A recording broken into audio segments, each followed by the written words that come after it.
Capitol Hill, Senator Tom Coburn, Republican from Oklahoma.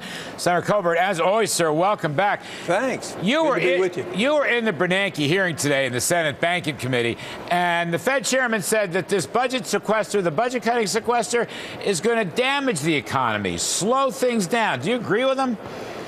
Well, I think if you calculated it at $85 billion and you took it out over a year, it'll slow it down. It's about 0.2%, so it's a quarter of 1% at most that it could have an effect. How you do it is very different. But look, not trimming the federal largesse in the long run is going to kill our economy. We know that. That's what I thought. I mean, to me, anytime you can cut spending and move towards limited government, you're helping the economy to grow, certainly in the long run, maybe even in the short run. Well, Larry, what most people don't realize, this will be the second time since World War II that we've actually made a cut in spending at the federal government level. And even though we make this at $1.2 trillion, the actual government spending is still going to rise every year.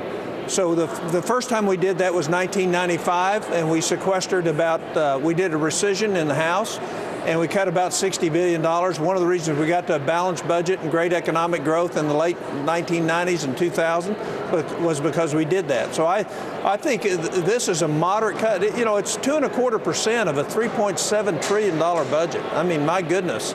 No, if we can't find that, something's wrong with us. No, I think that's why I think Bernanke, frankly, overplayed his hand on that whole issue. I mean, if not now, when? Let me just ask you, you've been sending some letters to the White House, giving them some advice about how to conduct this sequester. Can you tell us about that? Well, you know, we know an awful lot about where waste is, and all we're doing is asking questions.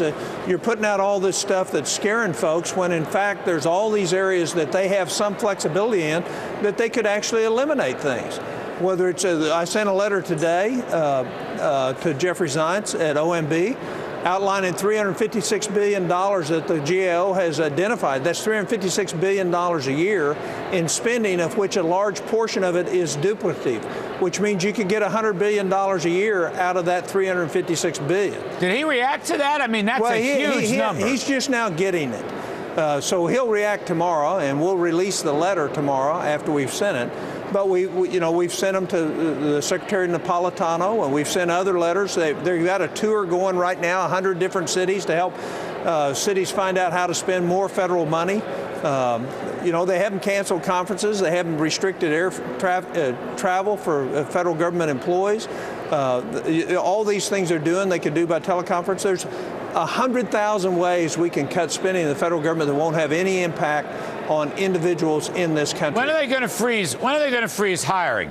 And in fact, when are they going to freeze compensation? There was supposed to be a COLA freeze, which I think there was for a year or two. But the reality is the senior bureaucrats got big pay increases. In the private sector, a whole lot of people had to miss pay increases. So when are they going to do that in the government? Well, it's actually worse than that, because what they did is they bonused everybody rather than giving them a pay increase. So they essentially got a pay increase through a bonus. Look, the federal government doesn't run in a common sense way, and most of the people that are making these decisions have never had any line authority in operating a for-profit business, so they don't understand, and it's not their money, so they're spending somebody else's money.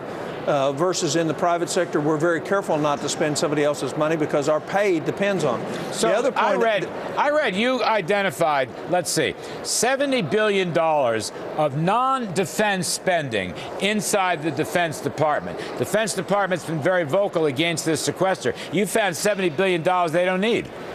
Well, I found $70 billion in spending inside the Defense Department that doesn't have a thing to do with the defense of this country. That's number one. That's a little different than saying that we wouldn't spend some of that money if we were to put it somewhere else. But that's $70 billion, so let's say half of it. That's $35 billion right there.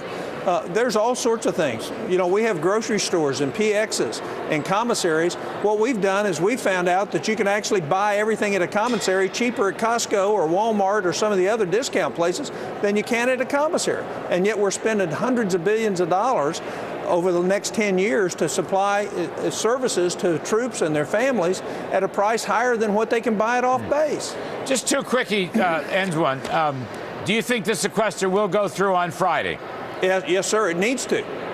And secondly, can we avoid a government shutdown March 27th? Can we actually get a new resolution? We're not going to have a government shutdown. What I would expect to happen is the House next week will pass a continuing resolution till the end of this fiscal year, September 30th, and in that they'll give some flexibility to the administration and the agencies that are under the administration to be able to move some monies around so that we're not crying wolf on all these hard things, and we'll get rid of the things that really don't matter and help the things that do. All right, I tell you, I think it's going to be good for the economy. I really do. I do too. I think it's going to be good for the stock market and the economy. Senator Tom Coburn, keep sending those letters to the White House. I will. Thank you, sir. We appreciate it.